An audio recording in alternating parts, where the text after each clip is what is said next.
Are you the new host? You gonna greet everyone? Okay, look at the camera.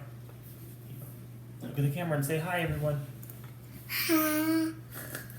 Papa. Papa. I'm thinking about calling everyone Rinsies. Rinsies? Papa. Is that like gonna be the fan name or Rinsies? That's fun. My voice is Or weird. repeaters. I don't know They which just, one's they just what. go out and repeat everything we say. It's so brilliant. Okay, it's a little egotistical. I don't know if it says. Okay, we'll just go. I don't know if we're always super brilliant. I would like to think we think things through. Whoa. Don't touch it. Well, She likes the eye. She- Don't she let her hit stole the the button. She stole the show. loves the little iPad button. That's why we need to get new phones. So then she can't hit the stupid little button anymore. I love the button, but It's gonna be the new open. Welcome, Rinsies, to Rogers. I don't know if I like Rinsies. That sounds weird. Like it sounds close to Reese's. Oh, well, we'll workshop it. Say welcome to Rrrr.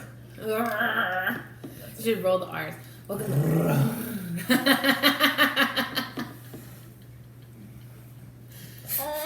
Yeah. What are you gonna take some notes? What are we talking about this morning, babe? I have no idea. I was trying to come up with a topic.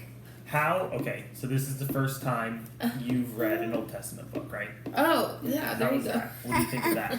Because I know a lot of people have a hard time with the Old Testament. Well, I think a lot of people, okay, I can't speak for a lot of people. I think I have a hard time with the Old Testament because I'm not gonna lie, it's kind of boring. because I will explain why. I know it's the Word of God. I'm not calling God boring. That's not what I'm saying. It's so legalistical. Is that even a word? It's so legalistic. I'll just say that. I know that's a word. Legalistic.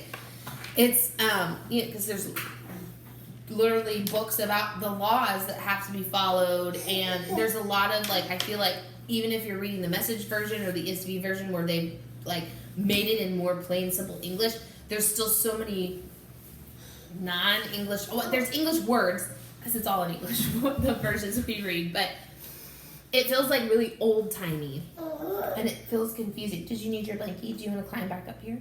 Yeah. Okay. And oh no, wait. Oh, okay, sorry. So it's like one of those things. I think that's where I have this struggle with. Like, I don't think I could read Leviticus. Like, I literally would fall asleep and probably also completely not understand a single word. I mean, you would of Leviticus. understand it, but you're like, why am I Camera. being told this? Nope. Huh? Well, That's what I have a hard time with the law, since Jesus came back to not abolish the law but fulfill it, so we didn't have to. right. So we didn't have to perform all the sacrifices that they lay out or follow. I mean, so all the rules in there are still good. Like they're all stuff we're still not supposed to do, but it's not like a huge revelation to us. Well, yeah.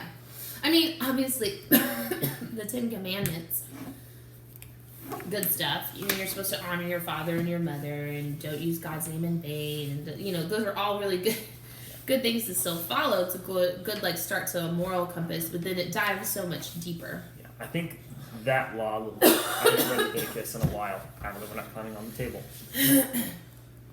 It's supposed to kind of give you an awe, a sense of how perfect God is, because like, oh my goodness, this is what He required from humans just to kind of have a relationship with Him. Like they were still separated because there was no Jesus yet, but even be like that's what you had to do, is be as close as you could to God, because you had to follow all these rules, because He was so perfect and so far above us that there was no way we could even get close. So doing it here on this earth, following these rituals, that's how the old people were able to do it. Well, no, I mean, I know, and I understand. The Old Testament is just as important as the New Testament, but I feel like the New Testament is way more relatable than the Old Testament is. Yeah. I mean, I'm just still answering, I guess, your question, because it's kind of, it's not in a bad way a loaded question, but it's a loaded question, because there's a lot that you can unpack in the New Testament, I think. Yeah, they all kind of, like, fall together. You get your, Jesus is about love and kindness and acceptance and forgiveness and grace and mercy and all that kind of stuff. But I mean, that's the theme and flows. I mean, the themes and the flowing like throughout the entire Bible, and that's what I'm starting to figure out. I do think that if you just take the New Testament, you can forget how wrathful God can be, because it's the same God both ones, and how perfect and holy He is in the first one. I mean, he's the New Testament too. But the old one, He was just like destroying peoples who wouldn't listen to Him. It's like, okay, well, I gave you a chance. I'm letting you out now. Right. That's what I see. That's what I guess another thing I don't like about the Old Testament. Not everything, because again, I'm reading Daniel and I really, really love Daniel. But Daniel seemed to have truly understood God, and I feel like there is a lot. Hi.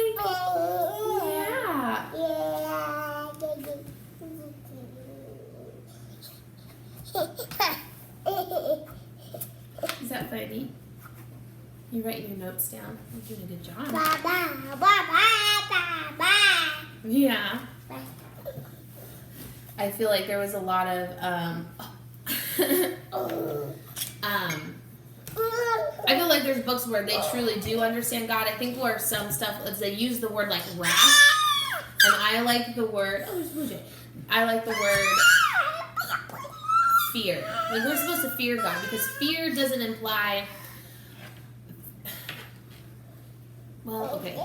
Because you don't want your children to fear you. You want them to respect you. And I think in the way that they use the term fear, especially throughout the Bible and what I've read, is it is about respect. You don't want to disappoint God. You just like you don't want to disappoint your parents or let your parents down when, you know, they've taught you to do the best you can do. I mean, mistakes are going to be made. And that's why we have forgiveness. But I think that's, to me, when I look at both, I feel like we finally get the full picture thanks to Jesus of who God really is. A lot of like grace and mercy and things like that. Not in all the books, but in some of the books, it's not as mentioned in to me, and I don't know if I'm right. Glimpses of it, like when in Sodom and Gomorrah, when Abraham is talking to God, like, will you save the city for 50 righteous people? Like this is, I don't know how big the city is, but I'm assuming it's at least 10,000. A city of 10,000 or 100,000. And so like, will you save this city for the sake of 40 righteous men? And God said yes. And that's Him showing His mercy, even though in the end there wasn't even 10 righteous men, so He just killed everyone. But I mean, that just, I always think of that as reality has consequences. Mm-hmm. And so if you buck them, you're gonna get the wrath of God, whether it's actually God being like, no, I'm gonna do this to you, or it's just, no, I made this reality, I gave you a way to live in it, and if you live wrongly, then there's consequences. Yeah. I mean, that's what happens when you're parenting or raising your kids right, or your parents have raised you right. There's consequences to your actions, because you can't teach your kids that there's not, because then they're going to go into the real world and have a really harsh reality that they think everything revolves around them, and you should be like, oh, woe is me. Yeah. And you got to prepare your kid, because there's going to be people who don't love them. Yeah. Don't like them, who want to hurt them. Right. You don't want that, obviously. You want them to be protected and everything like that, but there comes a line where they've got to learn to defend themselves and defend what they believe in and stand up for. So that's what I see as the Old Testament. It's another picture of God before Jesus, before the reconciliation. And how it does, it seems very harsh to us. Some of those rules in the Old Testament are like, how is that fair or just? But it's not like God didn't be like, He gave them, don't do this, if you do this, this is what's going to happen. And people still did it, so that's why the consequences were there. And there has to be those. I was just curious. I was more curious how Daniel was going. I think Daniel, again, like I'm surprised, because I had this thought about the Old Testament, and I think it's the ones that are more,